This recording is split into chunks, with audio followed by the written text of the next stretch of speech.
जहां अमरनाथ की पवित्र यात्रा अब शुरू हो चुकी है। हर हर महादेव के जयकारे से पूरा आसमान गूंज गया।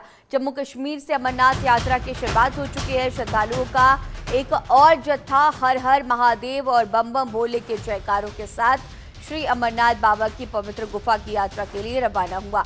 वहीं एलजी मनोज सिन्हा ने बुधवार 3 जुलाई को 146 वाहनों में जम्मू से अमरनाथ यात्रियों का पहला जत्था श्रीनगर के लिए रवाना किया है। तो ये बड़ी खबर, पवित्र अमरनाथ यात्रा शुरू हो चुकी है। हर हर महादेव के जयकारे से ये आसमां गूंज उठा है।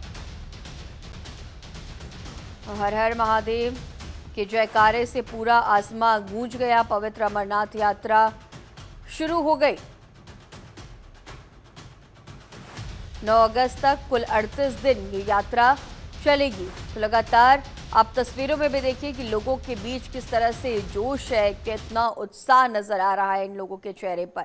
बाबा बर्फानी के दर्शन जम्मू कश्मीर के एलजी मनोज सिन्हा भी करेंगे। तो आज ये दूसरा जत्था रवाना हुआ। तो ये अमरनाथ यात्रा, ये 2 तस्वीरें आपकी टीवी स्क्रीन पर। हर हर महादेव के जयकारे से आसमां गूंज उठा है। पवित्र अमरनाथ यात्रा अब शुरू हो चुकी है। 9 अगस्त तक हम सभी जानते हैं कि विश्व प्रसिद्ध मुड़िया पूर्णिमा का मेला 4 जुलाई से 11 जुलाई तक गिरिराज जी गोवर्धन में होगा, जिसमें श्रद्धा का सैलाब उमड़ेगा। लगभग 1.5 करोड़ से 2 करोड़ दर्शनार्थी गिरिराज जी की परिक्रमा लगाएंगे, जो लगभग 21 से 22 किलोमीटर की है।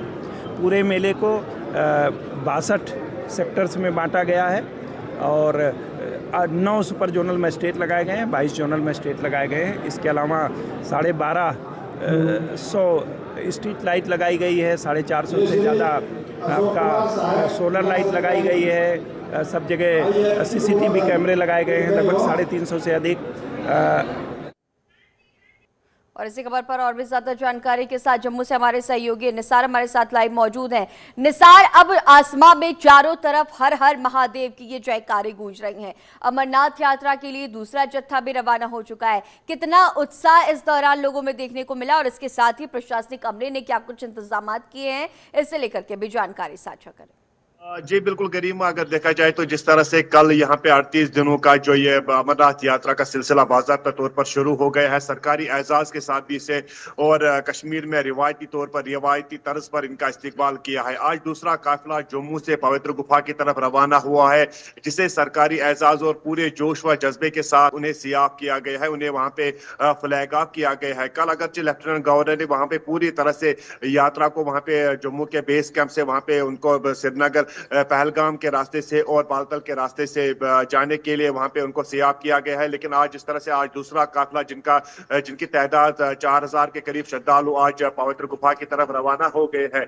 कल भी अगर देखा जाए तो कल पूरी तरह से मजहबी जोश व जज्बे के साथ पूरी तरह से जो कश्मीर एडमिनिस्ट्रेशन है, जम्मू कश्मीर एडमिनिस्ट्रेशन है, उन्होंने पूरी तरह से यहाँ पे इंतजाम को हतमी शक्ल दी थी। यहाँ पे पूरी तरह से जो श्रीनगर जम्मू कौमी शहरा है, वहाँ पे इजाफी फौज तैनात की गई थी। वहाँ पे सीसीटीवी कैमराज भी नस्ब किए गए थे। वहाँ पे ड्रोन के जरिए भी पूरी तरह से निगरानी की जाती है। खासकर पहलगाम में इस बार जो वहाँ पे डिटेक्टर्स नस्ब किए गए हैं, जिससे पूरी तरह से साफ जाहिर हो जाता है कि पूरी तरह से यहाँ पे इजाफी फौजी जो कंपनीज है वो तैनात की गई है, ताकि सुरक्षा के आला इंतजाम को देखते हुए यहाँ पे पूरी तरह से ये बात साफ जाहिर हो जाती है कि इस बार जो श्रद्धालु यहाँ पे पवित्र गुफा का दर्शन करने के लिए जाएंगे, उनके लिए पूरी तरह से इंतजाम किए गए हैं। अगरचे आज ये दूसरा काफिला जम्मू के बेस कैंप से रवाना हुआ है, 2 रास्ते से यहाँ पे डिवाइड किया जाएगा। एक बालतल का रास्ता है, दूसरा पहलगाम का रास्ता है। पहलगाम की अगर बात की जाए तो वहाँ पे खुद जो डिप्टी कमिश्नर अनंतनाग है सैयद फखरुद्दीन पूरी तरह से सूरत हाल को मॉनिटर कर रहे हैं। कल सुबह से ही वहाँ पे वो तैनात है, वो अपनी टीम को लेकर पूरी तरह से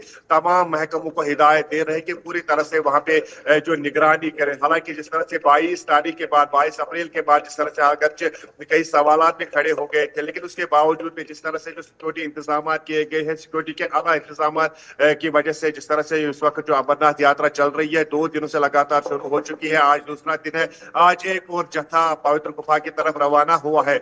पूरी तरह से जम्मू कश्मीर एडमिनिस्ट्रेशन के साथ साथ जितने भी सिक्योरिटी एजेंसीज है पूरी तरह से मुतहरक है, पूरी तरह से तकदव कर रही है कि ये 48 दिन का जो ये सिलसिला शुरू हो चुका है कल से, ये पूरा मुल्क तरीके से अगर सिक्योरिटी व्यवस्था की बात की जाए तो यहाँ पे तकरीबन जो बैंकर्स है जो गाजीपुर से लेकर जो पहलगाम गुफा तक, पहलगाम के मेन बस स्टैंड तक, वहां पे लगभग 10 लगभग 1.5 किलोमीटर के फासले पे कहीं जो आरजी बैंकर्स है, वहां पे सीआरपीएफ, जम्मू कश्मीर पुलिस और इस बार जो स्पेशल ऑपरेशन ग्रुप यानी कि एसओजी है, उनको भी जिम्मेदारी दी गई है कि पूरी तरह से इन दो रास्तों को, खासकर जो बालतल का रास्ता है या फिर पहलगाम का रास्ता है, उनको मॉनिटर किया जाए। वहां पे जगह जगह पे सीसीटीवी कैमरास भी नस्ब किए गए हैं। वहां पे पहलगाम में वेपन डिटेक्टर मशीन भी नस्ब किए गए हैं, ताकि अगर ऐसी कोई सूरत हाल पैदा हो जाती है तो वक्त से पहले उनको वहां पे निसार, जिस तरह से ये जो इस वक्त मौसम चल रहा है, मानसून का मौसम है और जम्मू कश्मीर में भारी बर्फबारी भी देखने को मिल रही होगी, तो ऐसे में जो पूरा रूट है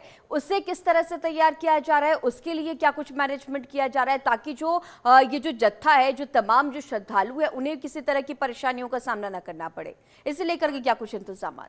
बिल्कुल गरिमा, अगर कश्मीर के मौसम की बात की जाए तो कश्मीर का मौसम पिछले कहीं लगभग 2-3 हफ्तों से काफी हद तक वो सूखा पड़ा हुआ है। वहां पे कोई बारिश नहीं हो रही है, लेकिन इसके बावजूद भी यहाँ पे महकमा मौसमियात के साथ साथ जिस तरह से जो यहाँ पे जो बाकी डिपार्टमेंट से बाकी महकमे है, पूरी तरह से उनके लिए, यात्राओं के लिए, खासकर श्रद्धालुओं के लिए वहां पे इमरजेंसी कैंपस भी बनाए गए हैं, कायम किए गए हैं। अगर ऐसी मौसमी सूरत, खासकर जो पवित्र गुफा है, वहां पे अक्सर लैंड स्लाइडिंग के वाकत होते रहते हैं। जब यहाँ पे लगातार बारिशों का सिलसिला शुरू हो जाता है तो वहां पे लैंड स्लाइडिंग हो जाती है। तो उस दौरान वहां पे इस बार जो आरजी टेंट होते थे वहां पे जो गुज़श्ता साल, लेकिन इस बार वहां पे पक्के टेंट बनाए गए हैं, जिनमें लोहा भी लगाए गए हैं, पत्थर भी लगाए गए हैं और ईंटों का भी इस्तेमाल किया गया है, जिनपे ज्यादातर जो लैंडस्लाइड कोई असर नहीं कर सकती है। उसके बावजूद भी यहाँ पे रेस्क्यू टीम्स भी है, यहाँ पे एनडीआरएफ, एसडीआरएफ है, उनको भी ये जिम्मेदारी दी गई है कि अगर मौसम ने यहाँ पे करवट बदली है या बारिशें हुई है तो उसके बाद यहाँ पे किस तरह से जो यहाँ पे इंतजाम करे। उसके लिए यहाँ पे पहले से ही मॉक ड्रिल्स का भी एहतमाम किया गया है, जिसमें पूरी तरह से वहाँ के मुकामी लोगों को भी यह सिखाया गया है कि किस तरह से हंगामी बुनियादों पर वो किस तरह से जो श्रद्धालु है उनको रेस्क्यू किया जाए अगर कोई ऐसी आफत यहाँ पे पैदा हो जाती है। लेकिन फिलहाल मौसम इस वक्त काफी अच्छा है।